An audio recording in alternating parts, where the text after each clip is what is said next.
You go out there to learn how to survive. If I can hold on, break their posture, give them something, anything to think about before they choke me out and I have to tap. The culinary world woke up to shocking news, the suicide death of Anthony Bourdain, discovered by his best friend, Eric Ripert, in a France hotel room. Death by hanging, they're saying. Not only the culinary world, but Rita, the entire world is in shock. World, the whole You culinary interviewed world. this man dozens of times as our food writer at the Toronto Sun and Post Media. What do you think? Are you shocked by this news? I'm angry. I'm shocked and angry. What a waste. And he was an incredibly talented man. He had so much passion. There was a dark side to him. I think you just had to meet him once to recognize that. And that was his form of protection from everyone, I suspect. But still, this is so shocking.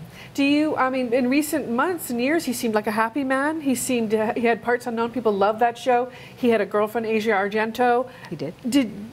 You never know what's going on in someone's head, I guess. You never know. I mean, you see people on the streets every day and you don't know what kind of torture they're going through.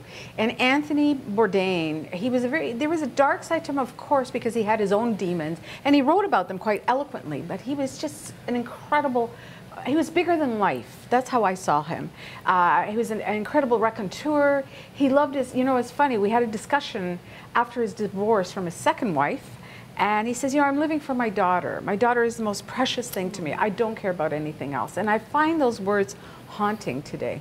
When you say his demons, let's be specific, he was a heroin addict. He was a heroin cocaine addict in his bad boys days in New York City. But now he was a dad, so... He was a dad. To he was a teenage taking care daughter. of himself. He stopped smoking the moment he found out that he was going to be a dad. He started working out. He watched what he ate. He was very, very careful about himself.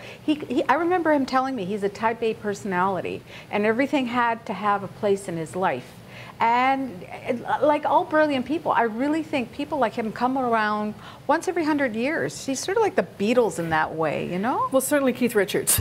Certainly Keith Richards. He had that you know, an impact. eerie coincidence, or maybe not, he predicted his death in a People magazine interview only a month ago, Rita. Should we make anything of this? Are we making too much of it?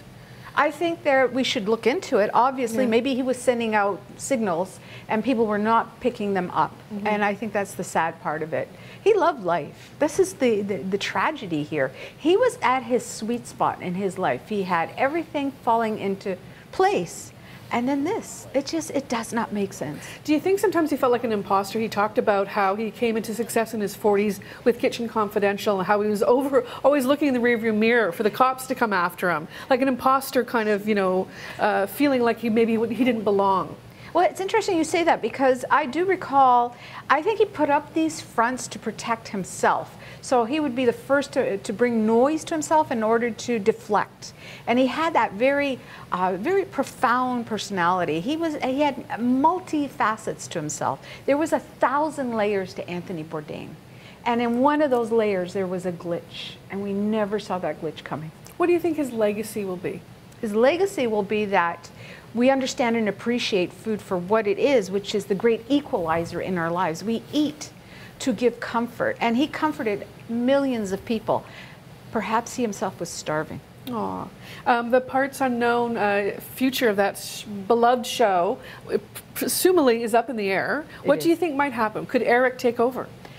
I don't think so. No? No. I think perhaps that it could be something new, but Eric was so loyal to Anthony Bourdain. You could just see the way they played off each other. So I think everyone is in mourning. There's a huge loss, you know, not just the shows, but he was an amazing writer. He was very, very deep. And of all your interviews, do you have one favorite memory, just to wrap this up, in terms of what you'll remember the most about him? Well, I interviewed him about 18 months ago in New York City, and I brought up that he had interviewed Iggy Pop. I love that episode. In fact, I would play it over and over again, and I'd get emotional because there was so much there. And he looked at me when I brought it up, and he broke into this beautiful smile, and he says, "Did you see how much I was trembling interviewing him?" And I said, "No, but I did see this beautiful passion between the two of you, and how you looked into the sea, and how you were grounded and so happy." And he smiled at me.